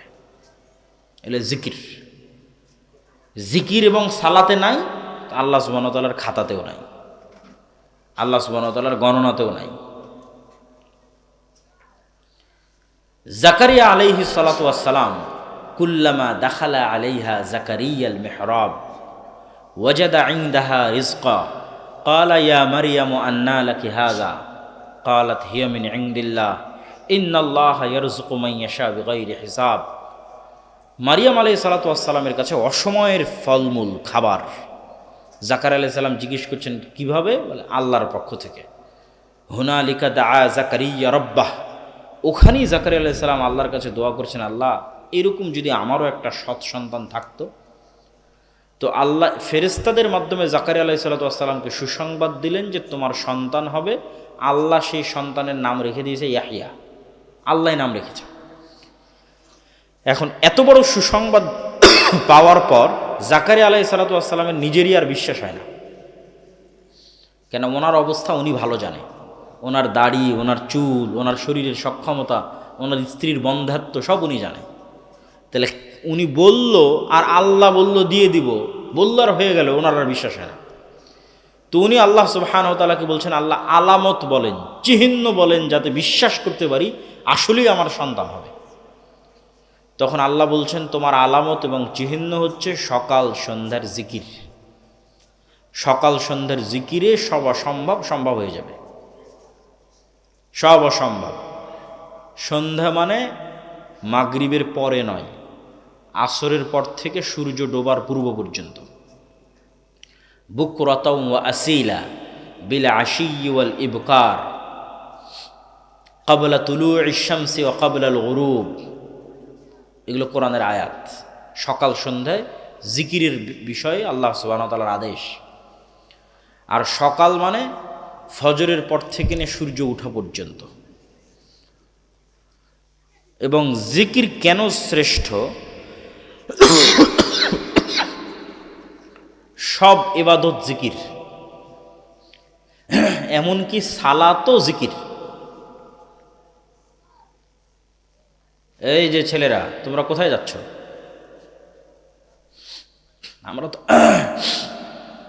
আমরা আসছি চিটাগাং থেকে, যাব রাজশাহী। তা আমাদেরই তো কষ্ট বেশি, আমাদেরই তাড়া আছে যে বক্তব্য দ্রুত শেষ করতে হবে। অতএব বক্তব্যের মধ্যে উঠাচলা করিও না, আর অল্প সময়ের মধ্যে বক্তব্য শেষ করব। বক্তব্যের মধ্যে উঠাচলা করলে বিরক্ত হয়, বিরক্ত বোধ হয়। তো সকল ইবাদতই জিকির। যেমন সালাত, আল্লাহ সুবহানাহু ওয়া তাআলা কোরআন মাজিদে বলছেন, আকিমিস সালাতা লিযিকরি, সালাত কায়েম করো আমাকে স্মরণ করার জন্য, আমার জিকিরের জন্য। এই জন্য মনে রাখবেন, সালাতের নির্ধারিত ফরম্যাট মিস গেলেও কোনো সমস্যা নেই। মানে আপনি এখন অসুস্থ, দাঁড়িয়ে সালাত আদায় করতে পারছেন না, তো বসে করেন। বসে পারছেন না তো শুয়ে করেন। প্যারালাইজড অবস্থায় আছে, আপনার হাত পা কিচ্ছু নড়ে না, তো কিচ্ছু নড়া লাগবে না। আল্লাহকে স্মরণ করার জন্য আবার কি নড়া লাগে? আল্লাহকে স্মরণ করার জন্য কালব আর ব্রেন ঠিক থাকলেই হয়। উজুর পানি নাই, নাই। তায়াম্মুমের মাটি নাই, নাই। কেবলা চিনেন না, চিনেন না। আবু গারিব কারাগারে কাপড় নাই, উলঙ্গ অবস্থায় আছেন, তো নাই। সালাতের মূল উদ্দেশ্য কি? আল্লাহ বলছেন, আকিমিস সালাতা লিযিকরি। সালাতের মূল উদ্দেশ্য হচ্ছে তোমার কালবকে দিনে রাতে 24 ঘন্টায় অন্তত 5 বার আল্লাহকে স্মরণ করতে হবে। তো স্মরণ করতে তোমার কিচ্ছু লাগবে না। তাহলে কি দিয়ে তুমি বলবা, যে কোন অজুহাত দিয়ে তুমি বলবা যে আমি সালাত আদায় করবো না? কোনো অজুহাতই নেই। যতক্ষণ জ্ঞান আছে ততক্ষণ সালাত আছে, যতক্ষণ সজাগ আছে ততক্ষণ সালাত আছে। তাতে যদি সব বাদ যায়, সব বাদ যাক, কোনো সমস্যা নেই। কেবলা বাদ গেছে জানি না, অজু করার জায়গা নাই, তায়াম্মুম করার জায়গা নাই, কাপড় অপবিত্র, পবিত্র করার কাপড় নাই, সব কোনো দরকার নাই, কোনো কিছুর দরকার নেই। যেটা যেটা পারতেছে না সব বাদ, কিন্তু সালাত চলবে। কেন? সালাতের মূল উদ্দেশ্য হচ্ছে তোমার কলবকে দিনে রাতে 5 বার আল্লাহকে স্মরণ করতে হবে। আকিমিস সালাতা লিযিকরি। এই জন্য সালাতের কোনো মাফ নাই, অন্তত 5 ওয়াক্ত সালাতের কোনো মাফ নাই। কেন? কোনো অজুহাত নাই মাফ দেওয়ার। এটা ছাড়া যে আল্লাহ আমি অজ্ঞান ছিলাম, এটা ছাড়া যে আল্লাহ আমি মারা গেছি, এটা ছাড়া যে আল্লাহ আমি পাগল হয়ে গেছি, এটা ছাড়া যে আল্লাহ আমি ঘুমন্ত ছিলাম, আর কোনো অজুহাত নাই। কাল ঠিক আছে, ব্রেন ঠিক আছে, সালাত চলবে। যে অবস্থায় থাকো চলতে হবে সালাত। এটাই সালাতের মূল উদ্দেশ্য। আকিমিস সালাতা লিযিকরি। এই জন্য সালাতের শুরু থেকে নিয়ে শেষ পর্যন্ত জিকিরই বেশি আছে, দোয়া কম আছে। আজান জিকির, ইকামাত জিকির। আল্লাহু আকবার বলে সালাত শুরু হলো, এই আল্লাহু আকবার জিকির। সূরা ফাতিহা পড়লাম, কোরআনের অন্য একটা সূরা পড়লাম, এটা সর্বশ্রেষ্ঠ জিকির, কেন এটা আল্লাহর বাণী। সামি আল্লাহু লিমান হামিদা বলে রব্বানা লাকাল হামদ বললাম, আল্লাহর প্রশংসা করলাম, এটা জিকির, এখানেও দোয়া নাই। আল্লাহু আকবার বলে রুকুতে গেলাম, সুবহান রাব্বিয়াল আযীম, ওটাও জিকির, তাসবিহ, ওখানেও দোয়া নাই। আল্লাহু আকবার বলে সিজদায় গেলাম, সুবহান রাব্বিয়াল আলা, ওখানেও জিকির, আল্লাহর তাসবিহ, দোয়া নাই। দোয়া একদম সালাম ফেরার পূর্ব মুহূর্তে আছে, বাকি পুরো সালাত জিকিরের বিভিন্ন পার্ট দিয়ে পূর্ণ করা আছে। জিকিরের বিভিন্ন পার্ট, দাঁড়ানো অবস্থায় কোরআন তেলাওয়াতের জিকির, রুকু এবং সিজদা অবস্থায় তাসবিহের জিকির, আর একদম সালাম ফেরানোর পূর্বে দোয়া। তো আমরা বলছিলাম দুটো জিনিস দিয়ে আল্লাহর সাহায্য পাওয়া যায়, সালাত এবং জিকির। রাতের সালাত এবং সকাল সন্ধ্যার জিকির। এবং জিকির কেন পাওয়ারফুল, আওয়াজ কেন পাওয়ারফুল, সাউন্ড কেন পাওয়ারফুল, সেটা আমরা বিস্তারিত তুলে ধরেছি। ওইটা যে একবার বুঝবে তার জন্য এটা বোঝা সহজ হবে যে জিকির কেন পাওয়ারফুল। কেন আল্লাহ বললেন সুবহানাল্লাযী সাখখারা লানা হাযা ওমা কুন্না লাহু মুকরিনিন, বিমানে উঠছি আর বলছি এই বিমানকে আল্লাহ আমার অধীনস্থ করেছে। কেমনে সম্ভব? এই জিনিসগুলো যে গভীরভাবে স্টাডি করবে সে বুঝবে যে এটা কেমনে সম্ভব। কেননা ওই বিমানের তেলও আল্লাহর খনি থেকে বের হয়ে এসেছে। ওই বিমান যে ভূমণ্ডল, যে আবহাওয়া, যেই এতে উঠতেছে সেখানে ভারসাম্য রক্ষা আল্লাহ সুবহানাহু ওয়া তাআলা করতেছে। বিমানের যতগুলো পার্টস তৈরি হয়েছে, ধরেন ব্যাটারি, ওই ব্যাটারি যে পদার্থ দিয়ে তৈরি হয়েছে এটা মানুষ তৈরি করতে পারবে না। ওটা ওই আফ্রিকার নির্ধারিত কিছু দেশ আছে সেখানকার খনিজ থেকে বের হয়। তাহলে কোনো একটা পার্টস মানুষ নিজে শূন্য থেকে বের করতে পারবে না। সব আল্লাহর বিভিন্ন জিনিসকে ব্যবহার করে রিফাইন করে করে এক জায়গায় একত্রিত করা হয়েছে। তাহলে প্রত্যেকটা জিনিস আল্লাহর তাসবিহ পাঠ করতেছে। ওই তেল যখন খনিতে ছিল তখনও তাসবিহ পাঠ করেছে, এখন বিমানে এসে যুক্ত হয়েছে তখনও তাসবিহ পাঠ করতেছে। এই গাছ যখন, এই চেয়ার যখন গাছে ছিল তখনও তাসবিহ পাঠ করেছে, এখন কেটে চেয়ার বানানো হয়েছে এখনও তাসবিহ পাঠ করতেছে। ওই গদিতে, বিমানের গদিতে যে তুলা আছে, ওই তুলা যখন গাছে ছিল তখনও তাসবিহ পাঠ করতেছে, ওখানেও তাসবিহ পাঠ করতেছে। এগুলো সব আল্লাহর নিয়ন্ত্রণে। এবং আমিও যে তাসবিহ পাঠ করতেছি সেগুলো ওরা বুঝে। এই পর্বের আলোচনা শেষ। এবার দুনিয়ার কিছু কথা বলি। দুনিয়ার কিছু কাজ শুধু গায়েবের কাজ দিয়ে বিজয় হয় না, দুনিয়াতেও কিছু করা লাগে। তো দুনিয়ার কিছু কাজ যেটিতে মুসলমানদের করতে হবে, তার তিনটা কাজ সংক্ষেপে সংক্ষেপে বলবো, সময় যেহেতু অনেক অল্প। এক নাম্বার, জ্ঞান ও শিক্ষা। আল্লাহ কিছু মূলনীতির উপর পৃথিবীকে তৈরি করেছে, কিছু সেট আপ, কিছু ডেভেলপমেন্ট, কিছু রুলস, কিছু মূলনীতি যেটা আল্লাহ ভাঙেন না। যেমন আগুন জ্বালিয়ে দিবে, ছুরি কাটবে, এগুলো আল্লাহরই মূলনীতি। বিজ্ঞানের যত, ফিজিক্সের যত মূলনীতি আছে সব আল্লাহ দিয়ে রেখেছে পৃথিবীর মধ্যে আগে থেকে। যত মূলনীতি আছে ফিজিক্সের, এগুলো আল্লাহ ভাঙ্গেন না, খুব কম। একমাত্র ইব্রাহিমের ক্ষেত্রে আগুনকে বলেছে জ্বালায় না, কিন্তু আসহাবুল উখদুদ সূরা বুরুজ পুরোই জ্বালিয়ে দিয়েছে। তরবারি দিয়ে আল্লাহ নবীকে হত্যা করে দেওয়া হয়েছে। আল্লাহ তরবারিকে বলেনি এটা নবীর চাচা, হত্যা করিও না, কাটিও না, না কাটিস। বদর, হুদ, খন্দক অসংখ্য সাহাবী শহীদ হয়েছে। তো পৃথিবীর মূলনীতিতে নেতা হওয়ার যে বাটন, যেটা আল্লাহ দিয়ে রেখেছে পৃথিবীর মধ্যে আল্লাহ এটা ইনস্টল করে দিয়ে রেখেছে। যে পৃথিবীর মূলনীতি হচ্ছে যে জ্ঞানী হবে সে নেতা হবে, যে জ্ঞানী হবে সে শক্তিশালী হবে। মোবাইলের একটা বাটনে চাপ দিলে যেমন লাইট জ্বলতেছে, ওইরকম জ্ঞানের বাটনে যে চাপ দিবে সে নেতা হবে। কারণ জ্ঞানের বাটনে ইহুদি চাপ দিল কি খ্রিস্টান, এটা আল্লাহ দেখবেন না। আল্লাহ এটা দেখবেন না যে শরীফপুর, জামালপুরের কিছু মদখোর, জুয়াখোর, গাঞ্জাখোর, বিড়িখোর, সিগারেটখোর জামালপুরের কিছু মানুষ free fire, PUBG, Facebook, YouTube, Twitter, IPL, BPL, online betting, জুয়া, এগুলো সময় নষ্টের রাস্তায় আছে। এরা আমার কিছু মুসলমান বান্দা। আর ওইদিকে ইউরোপ আমেরিকায় কিছু মানুষ, তারা খ্রিস্টান এবং ইহুদি, তারা জ্ঞান অর্জনের রাস্তায় আছে। তো আল্লাহ এসে বলবে না এই ইহুদি খ্রিস্টান তোরা থাম, তোরা যতই জ্ঞান অর্জন করিস তোদের নেতা বানাবো না। আমার কিছু জুয়াখোর আর মদখোর মুসলমান বান্দা আছে, ওদেরকে নেতা বানাবো। এটা আল্লাহ করবেন না, কেন আল্লাহ এভাবে পৃথিবীর মূলনীতি সাজাননি। তাহলে নেতা হতে হলে জ্ঞানের বাটনেই চাপ দিতে হবে, জ্ঞান অর্জন করা ছাড়া কোনো রাস্তা নেই। যেটাতে ইহুদি খ্রিস্টানরা আমাদের চেয়ে অনেক গুণে গিয়ে। ফলত যুবকেরা যদি মনে করে যে আমরা এই করব সেই করব, ইসলামের বিজয় দেখতে চাই, মুসলমানদের বিজয় দেখতে চাই, জ্ঞান অর্জন ছাড়া কোনো রাস্তা নাই। মুখের তাকবীর দিয়ে, স্লোগান দিয়ে ওই লক্ষ কোটি ভোটারের কোনো দাম নাই। পঙ্গপালের মতো মানুষ তো ৩৬শে জুলাইও রাস্তায় নেমেছিল। এরকম পঙ্গপালের মতো মানুষ আবার ভোটও দিতে যাবে, কিন্তু এই সারা বাংলাদেশের ১৬ কোটি মানুষের ভোট এক ব্রাক আর এক প্রথম আলোর সমান হবে না। বুঝলেন? এক ব্রাক আর এক প্রথম আলোর সমান ১৬ কোটি মানুষের ভোটের দাম নাই। হয়তো ব্রাক প্রথম আলোকে ভোটও দিতে যাওয়া লাগে না।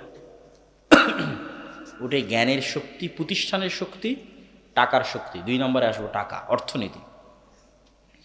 অর্থনৈতিক মুক্তি ছাড়া গোলামি থেকে মুক্তি হয় না। এটা আমার এবং আপনার চেয়ে আল্লাহর নবী মুহাম্মদ সাল্লাল্লাহু আলাইহি ওয়াসাল্লাম ভালো বুঝতেন। উনি যখন মক্কা থেকে মদিনায় হিজরত করলেন তখন পুরো মদিনার টাকা পয়সার কন্ট্রোল ইহুদিদের কাছে ছিল। আজকে যেমন সারা পৃথিবীর অর্থনীতির কন্ট্রোল ইহুদিদের কাছে, মুহাম্মদ সাল্লাল্লাহু আলাইহি ওয়াসাল্লাম যখন মদিনায় হিজরত করেছেন তখন পুরো মদিনার অর্থনীতির কন্ট্রোল ইহুদিদের কাছে। এটা মুহাম্মদ সাল্লাল্লাহু আলাইহি ওয়াসাল্লামের পক্ষে অসম্ভব যে উনি মদিনার লিডার হবে আবার টাকার কন্ট্রোল ইহুদির কাছে থাকবে। যে কেমনে উনি রাষ্ট্র চালাবে, কেমনে নেতৃত্ব চালাবে, এই জিনিসগুলো আমাদের চেয়ে মুহাম্মদ সাল্লাল্লাহু আলাইহি ওয়াসাল্লাম ভালো বুঝতেন। মুহাম্মদ সাল্লাল্লাহু আলাইহি ওয়াসাল্লাম বললেন মদিনার আনসারীদের যে তোমরা কৃষক মানুষ, তোমরা ব্যবসা বুঝো না, আমার সাথে যারা হিজরত করে মক্কা থেকে আসছে এদের রক্ত ব্যবসা, মুহাম্মদ সাল্লাল্লাহু আলাইহি ওয়াসাল্লামের ব্লাড বিজনেস। ওনার সাথে যারা মক্কা থেকে হিজরত করে আসছে এরা কোরাইশ, এরা জন্মগত ব্যবসায়ী। আর তোমরা মদিনার মানুষেরা তোমরা কৃষক। তোমরা এক কাজ করো, তোমাদের যার যা সয় সম্পত্তি আছে হাফ হাফ, কারো 5টা উট থাকলে 2টা উট মুহাজিরদের দিয়ে দাও, কারো 5 বিঘা জমি থাকলে 2 বিঘা মুহাজিরদের দিয়ে দাও। ওরা ব্যবসা বুঝে, তোমরা কৃষি কাজ করো, ওরা ব্যবসা করো। এভাবে মুহাম্মদ সাল্লাল্লাহু আলাইহি ওয়াসাল্লাম ভাগ করে দিলেন। কয়েক বছরের মধ্যে উসমান বিন আফফান, আব্দুররহমান বিন আউফ, জুবাইর ইবনুল আওয়াম এরা কোটিপতি সাহাবী, এরা আল্লাহর নবীর জীবদ্দশাতেই কোটিপতি হয়ে গেছে ব্যবসা করে। এখন রাসূল সাল্লাল্লাহু আলাইহি ওয়াসাল্লাম যেখানে মসজিদে নববী তৈরি করেছে ওই মসজিদে নববীর সামনের কুয়ার মালিক ইহুদি। আজকের সৌদি আরবের সবচেয়ে বড় সমস্যা পানি, তাহলে 1500 বছরের আরবের সবচেয়ে বড় সমস্যা কি হতে পারে? পানি। মরুভূমির দেশে আবার কি সমস্যা হবে? আর মুসলমানের আরও বিপদে 5 বার উজু করা লাগবে। পবিত্রতার দিন, পরিচ্ছন্নতার দিন, তাহারাতের দিন। তাহলে এখন মুহাম্মদ সাল্লাল্লাহু আলাইহি ওয়াসাল্লামকে ওই ইহুদির কাছে নত হয়ে বলতে হবে, বাবা তোমার এই কুয়াতে আমার মুসলমানেরা একটু উজু করবে, একটু অনুমতি দিও। তাহলে একটা রাষ্ট্রপ্রধান যদি নত হয়ে ইহুদির কাছে অনুমতি চায়, রাষ্ট্র চালাবে কি দিয়ে? এই জন্য অর্থনৈতিক মুক্তি ছাড়া স্বাধীনতা আসে না। মুহাম্মদ সাল্লাল্লাহু আলাইহি ওয়াসাল্লাম বললেন, কে আছে এই কুয়া কিনে দিতে পারবে? নাহলে স্বাধীন কিভাবে হবে? উসমান বিন আফফান বলছে, আল্লাহর নবী আমি কিনে দেবো। বলেন আল্লাহু আকবার। তাহলে উসমান বিন আফফান কুয়া কিনে দিয়ে মুহাম্মদ সাল্লাল্লাহু আলাইহি ওয়াসাল্লামের মাথাকে উঁচু করে দিয়েছে। এটাই অর্থনৈতিক মুক্তি।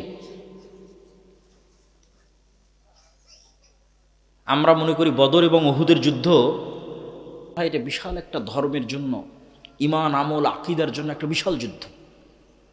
কিন্তু ইতিহাস ঘেঁটে দেখেন বদরের যুদ্ধ 90% অর্থনৈতিক যুদ্ধ, 10% ধর্মের যুদ্ধ হতে পারে অন্তত বদর। কেন আপনাকে উদাহরণ দিয়ে বলি, এখান থেকে কেবলা কোন দিকে? পিছন দিকে কেবলা। পিছন দিকে কেবলা হলে ঠিক আছে, সমস্যা নেই। এই যে আচ্ছা, এই চায়ের কাপটা দেখতে পাবেন না, এই যে ফুলের দানি, এইটা হচ্ছে মক্কা, আর এই ফুলের দানি হচ্ছে মদিনা। আর ওই যে লাইট জ্বলতেছে ওইটা হচ্ছে শাম, সিরিয়া। আর স্টেজের ওই পারের জায়গাগুলো কল্পনা করেন লোহিত সাগর, সমুদ্র, অথবা এই পারের জায়গাগুলো লোহিত সাগর, সমুদ্র। আমার সাইডের এই জায়গাগুলো লোহিত সাগর, সমুদ্র। তো এই মক্কার মানুষেরা আজীবনই এই সমুদ্রের ধার দিয়ে ওই সিরিয়াতে যায় ব্যবসা করতে। এই সমুদ্রের সাইডের রাস্তাটা হচ্ছে ব্যবসায়িক রুট। এবার মুহাম্মদ সাল্লাল্লাহু আলাইহি ওয়াসাল্লাম যখন মক্কা থেকে হিজরত করে মদিনায় আসলেন তখন মুহাম্মদ সাল্লাল্লাহু আলাইহি ওয়াসাল্লাম এই রুটটা বন্ধ করে দিলেন। মদিনা থেকে সমুদ্রের পর্যন্ত যে রাস্তা, এটা কাট অফ করে দিলেন। আবু সুফিয়ানের ব্যবসায়িক যাত্রা বন্ধ হয়ে গেল। মাথা নষ্ট মক্কার মানুষের, যে মদিনায় যদি মুহাম্মদ পাওয়ারফুল হয়, এই রাস্তা যদি মুহাম্মদ সাল্লাল্লাহু আলাইহি ওয়াসাল্লাম বন্ধ করে দেয়, আমরা ব্যবসা করবো কি, খাবো কি? এই জন্য যাদের বদরের মাঠ দেখার সুযোগ হয়েছে তারা দেখবেন বদরের মাঠ মদিনায় নয়, এই যে এটা সমুদ্রের পাশে বদরের মাঠ। কেন? যুদ্ধটা হয়েছে ব্যবসায়িক রুট বন্ধ করা এবং খোলা নিয়ে, ব্যবসা টিকিয়ে রাখা এবং না রাখা নিয়ে, টাকার যুদ্ধ, অর্থনীতির যুদ্ধ। মুহাম্মদ সাল্লাল্লাহু আলাইহি ওয়াসাল্লাম টপ লেভেলের অর্থনীতিবিদ ছিলেন, যে মক্কাকে যতটা অর্থনৈতিকভাবে উনি দমন করতে পারবেন ততটা মদিনা অর্থনৈতিকভাবে শক্তিশালী হবে। এবং এই কারণে আবু জাহাল এবং আবু সুফিয়ান প্রথম যুদ্ধ বদর তারা ভয় পেয়ে গেছে।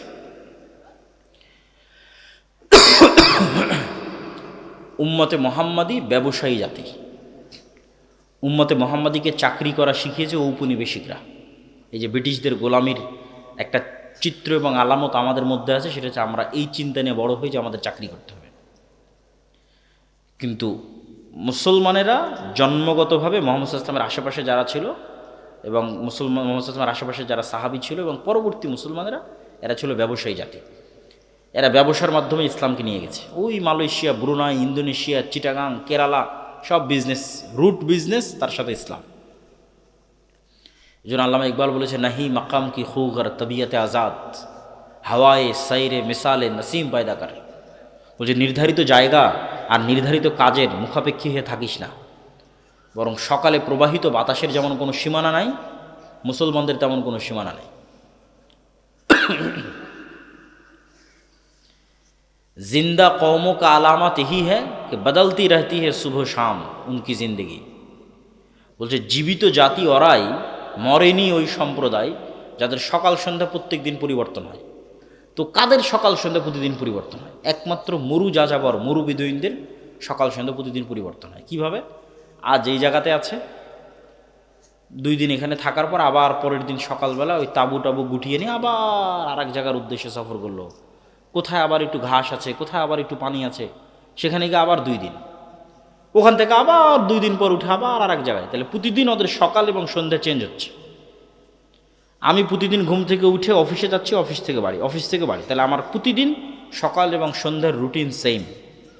তো আল্লামা ইকবাল বলছে মুসলমানেরা এমন বিপ্লবী জাতি যাদের কোনোদিন সকাল সন্ধ্যা স্থির ছিল না, কারোরই না। সাহাবীদের যে বিজয় অভিযান শুরু হয়েছিল, এইদিকে ভারত পর্যন্ত, ওইদিকে মরক্কো পার হয়ে স্পেন পর্যন্ত, এইদিকে মধ্য এশিয়া পর্যন্ত, তো প্রতিদিন সকাল সন্ধ্যা পরিবর্তন হতো। 90% সাহাবী নিজ বাড়িতে, নিজ ঘরে, নিজ এলাকায়, নিজ দেশে মারা যায়নি। সব কোন দিকে চলে গেছে, মক্কা মদিনা সব ছাড়িতে দেশ বিদেশ, দিক বিদিক, যে যার মতো পেরেছে, কেউ ব্যবসা, কেউ দাওয়াত, কেউ তাদরিস, ছুটে বেরিয়েছে। সকাল সন্ধ্যা প্রতিদিন পরিবর্তন হয়েছে। এটা বিপ্লবী জাতির আলামত, যাদের সকাল সন্ধ্যা প্রতিদিন পরিবর্তন হয়। শেষ পয়েন্ট, তাহলে দুনিয়ার কাজের 1 নম্বর পয়েন্ট বললাম জ্ঞান অর্জন, দুনিয়ার কাজের 2 নম্বর পয়েন্ট বললাম অর্থনৈতিক মুক্তি, দুনিয়ার কাজের 3 নম্বর পয়েন্ট হচ্ছে ন্যায়পরায়ণতা এবং সত্যবাদিতা। যেটা দিয়ে বক্তব্য শুরু করেছি, যে বানু ইসরাইলরা মিথ্যা ধোঁকাবাজি 2 নম্বরই শিখেছে গোলামি করতে গিয়ে। আজকে আমরা মুসলমানেরা ওই সেম জায়গায় দাঁড়িয়ে আছি। এমনকি মক্কার কিছু কাফের, কিছু মুশরিকের চেয়ে বর্তমানের অনেক মুসলমান এই দিক থেকে খারাপ। যেমন মক্কার একজন কাফের মুশরিকের নাম আব্দুল মুত্তালিব, মক্কার একজন কাফের মুশরিকের নাম আবু তলেব, মুহাম্মদ ইসলামের চাচা। এই আব্দুল মুত্তালিবে, আবু তলেব কাফের মুশরিক হতে পারে, কিন্তু এদের নামে দুর্নীতির অভিযোগ প্রমাণ করা, এদের নামে টাকা পয়সার তসরুপের অভিযোগ প্রমাণ করা, এদের নামে 2 নম্বরই ধোঁকাবাজি, চালবাজি, লবিং, লিয়াজু, এগুলোর অভিযোগ প্রমাণ করা অসম্ভব। কেন? এরা হচ্ছে ইসমাইলের সন্তান। ইসমাইলের সন্তানেরা কোনোদিন গোলাম ছিল না, আর গোলাম না হলে মানুষ এগুলো শিখে না। এই জন্য মোহাম্মদ সাল্লাল্লাহু আলাইহি ওয়াসাল্লাম এগুলো শিখেনি। মোহাম্মদ সাল্লাল্লাহু আলাইহি ওয়াসাল্লামের দাদাও জানতো না, মোহাম্মদ সাল্লাল্লাহু আলাইহি ওয়াসাল্লামের চাচাও জানতো না, মোহাম্মদ সাল্লাল্লাহু আলাইহি ওয়াসাল্লামও জানতো না। কিন্তু আমরা মুসলমানদের এখন রক্তে রক্তে, রন্ধ্রে রন্ধ্রে ঢুকে গেছে এগুলো। আপনি ইউরোপ আমেরিকা যান, 80%-এর বেশি মুসলমানের সার্টিফিকেট বলেন, ডকুমেন্টস বলেন, কাগজ বলেন, বেনিফিট নেওয়ার সিস্টেম বলেন, চাকরি বলেন, পুরো জীবনটা মিথ্যার উপর দাঁড়িয়ে আছে। হতবাক। ঠিক আমাদের বাংলাদেশের অবস্থাও তাই। এই জন্য আমাদের এমন একটা প্রজন্ম লাগবে, যে প্রজন্ম সত্যবাদিতা এবং ন্যায়পরায়ণতায় অটল থাকবে। আজকের ওসি, ডিসি, এসপি, মন্ত্রী, মিনিস্টার, এসিল্যান্ড, সাব রেজিস্ট্রার, এরা সবাই নামাজি, সবাই উমরা করে, হজ করে, সবাই দান করে, কিন্তু নিজের চেয়ারে যখন বসে তখন সৎ নয়, ন্যায়পরায়ণ নয়, তখন আমানতের খেয়ানতকারী। তাহলে চেয়ারে বসে যখন আমানতের খেয়ানত করেছে তখন ও মুনাফিক। ও এখনো বুঝেনি ইসলাম কাকে বলে, ও এখনো বুঝেনি ইমান কাকে বলে। ও মনে করেছে বাহ্যিক আমল দিয়ে আমি পার পেয়ে যাব।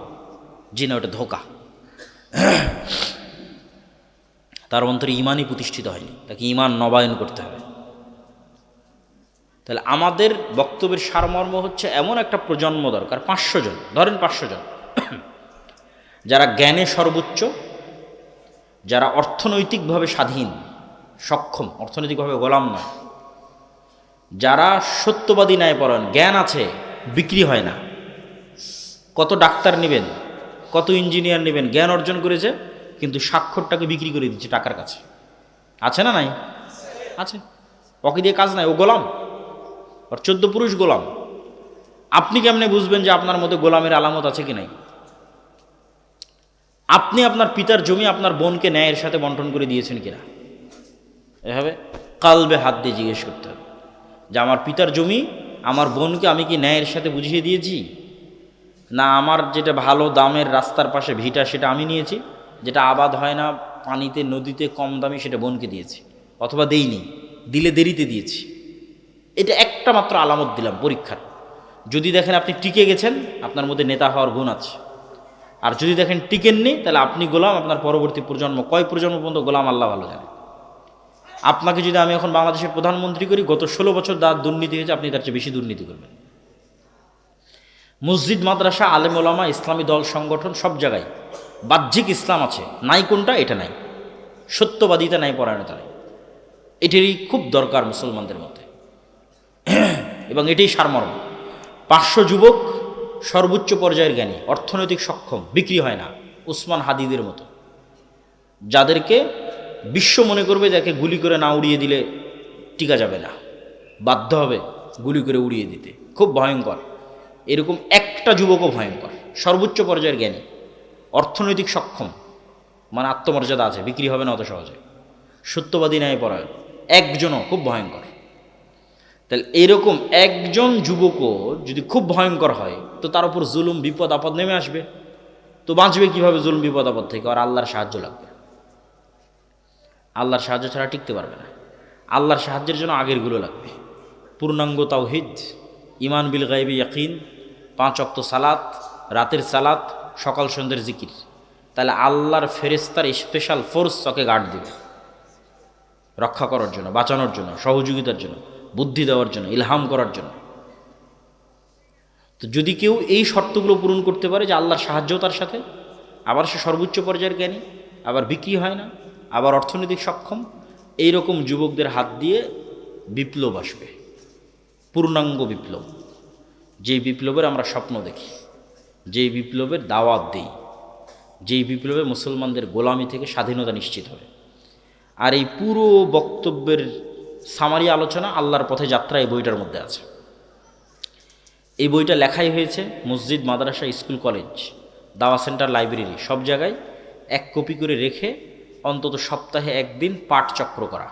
এই যে যারা স্বেচ্ছাসেবক আছে, শরীফপুর দক্ষিণ পাড়া আহলে জামি মসজিদের যারা যুবকেরা যারা আজকে রিসিভ করলো, পাশে একটা নাকি বাজার মসজিদে আমি জুমার খুতবা দিতে এসেছিলাম, ওখানকার দায়িত্বশীলেরা, সবার জরুরি ভিত্তিতে আল্লাহর পথে যাত্রা এই বইটার প্রতি সপ্তাহে 1 পৃষ্ঠা 2 পৃষ্ঠা করে পড়া উচিত, পাঠ চক্র একসাথে একত্রিত। তাহলে এই জিনিসগুলো আরও থিওরিটিক্যালি পরিষ্কার হবে যে আমরা কোন প্রজন্ম দেখতে চাচ্ছি, সেই প্রজন্মের মানচিত্রটা, রোডম্যাপটা, বিপ্লবের পথের রোডম্যাপ পরিষ্কার হবে। আরও একটা বই আসতেছে যেটাতে আরও ক্লিয়ার এবং আরও স্পষ্ট বক্তব্য থাকবে। এটা প্রথম ধাপ, পূর্ব শর্ত, ইমান বিল গায়বি ইয়াকিন, পূর্ণাঙ্গ তাওহীদ, আল্লাহর সাহায্য, এটা প্রথম। এটা পূরণ না হলে বাকিগুলো করে লাভ নাই। এই জন্য আল্লাহর পথে যাত্রা এই বইটা নিতে হবে, পড়তে হবে একসাথে পাঠচক্র হিসেবে। আর দ্বিতীয়ত মাসিক আল ইতিসাম, প্রতি মাসে আমি মাসিক আল ইতিসাম অন্তত 3টা লেখা লিখি, অন্তত 3টা। আপনাদের এই কক্সবাজার, চিটাগাং হয়ে জামালপুর আসার আগের যে 2-1 দিন, ওই 2-1 দিনে 2টা প্রবন্ধ লিখে জমা দিয়ে তারপরে বের হয়ে এসেছে সফরে। এই জন্য মাসিক আল ইতিসাম এই মসজিদগুলোতে আসে কিনা, না আসলে নেওয়ার উদাত্ত আহ্বান থাকবে।